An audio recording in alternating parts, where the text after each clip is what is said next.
क्या आपने कभी सोचा है कि अगर आपको एक ऐसा दरख्त मिल जाए जिस पर फूलों की जगह सोने के सिक्के लगते हों? हर कोई उस दरख्त को ढूंढ रहा था, मगर वो सिर्फ एक शख्स को मिला, और जब उसने उस दरख्त का राज जाना तो उसकी पूरी जिंदगी बदल गई। आज की कहानी सिर्फ एक कहानी नहीं, आपकी जिंदगी बदलने वाला एक सबक है। एक बहुत पुराना गांव था जहां एक लालची आदमी रहता था जिसका नाम था जैद। जैद हर वक्त अमीर बनने के ख्वाब देखता था। एक दिन उसे खबर मिली कि गांव के परे एक पुराने जंगल में एक सोने का दरख्त है, मगर वहां तक पहुंचने का रास्ता बहुत मुश्किल था। जैद ने अपना सफर शुरू किया।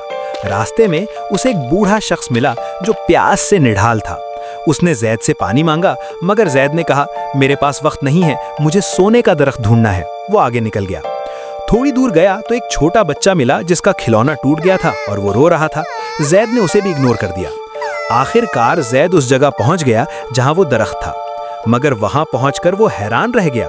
वहां कोई सोने का दरख्त नहीं था, बल्कि वही बूढ़ा शख्स बैठा था जिसे उसने रास्ते में पानी नहीं दिया था।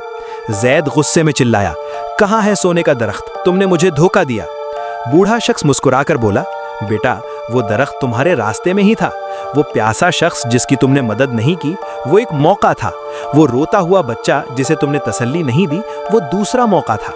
असल सोना वो सुकून है जो दूसरों की मदद करके मिलता है।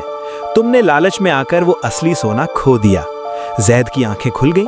उसे समझ आ गया कि पैसा ही सब कुछ नहीं होता, इंसानियत असली दौलत है। दोस्तों, हम भी अक्सर जिंदगी में सोने के दरख्त यानी पैसे के पीछे भागते हैं और अपने आसपास की खुशियों को भूल जाते हैं। अगर आपको ये कहानी अच्छी लगी तो इसे अपने दोस्तों के साथ शेयर करें और बताएं कि क्या आपने कभी किसी की मदद करके वो असली सोना महसूस किया है। मजीद ऐसी कहानियों के लिए हमें सब्सक्राइब करें।